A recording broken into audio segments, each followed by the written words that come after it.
Now to the coronavirus, to new developments in the race to vaccinate San Diegans against it. San Diego County today said due to a slowing of vaccination appointments across San Diego, they've now expanded the group of people who are able to receive the shot. So people 75 and older are now eligible to make those appointments.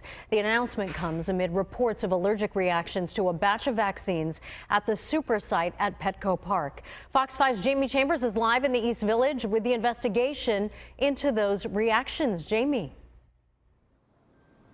Yeah, Maria, investigators are looking into that small batch of vaccines, trying to understand exactly what those allergic reactions had to do. You can see that just because of those, it has not slowed the amount of people that are going to get the vaccines. This is pumping out thousands of people with their vaccines, but that investigation continues tonight.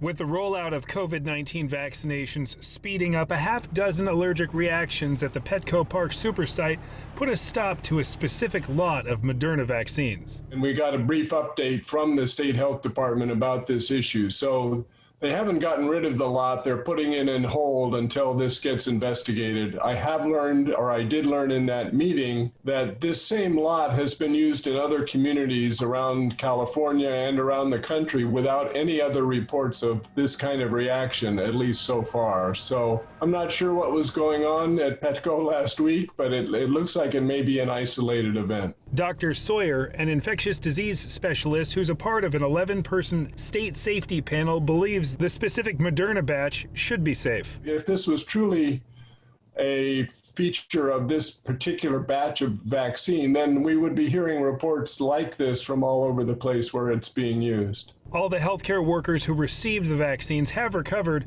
but the investigation as to why there were so many allergic reactions in such a short time will continue as health experts push on to vaccinate as many people as possible, as fast as possible. Each dose of the vaccine is being scrutinized carefully, with recipients of those vaccinations forced to wait for an extra 15 minutes to monitor for any possible side effects. And I do think people need to be reminded how rare these are as compared to COVID infection, which we all know is very, very common right now. So you are still much better off getting vaccinated than not.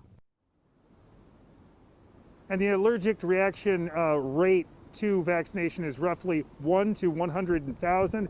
They treat it with an EpiPen or an adrenaline shot, and all the people have been okay, even with that allergic reaction vaccination. Now, those people that have had that allergic reaction, doctors say that they most likely should not get that second shot. That's the very latest from downtown. Jamie Chambers, Fox 5 News.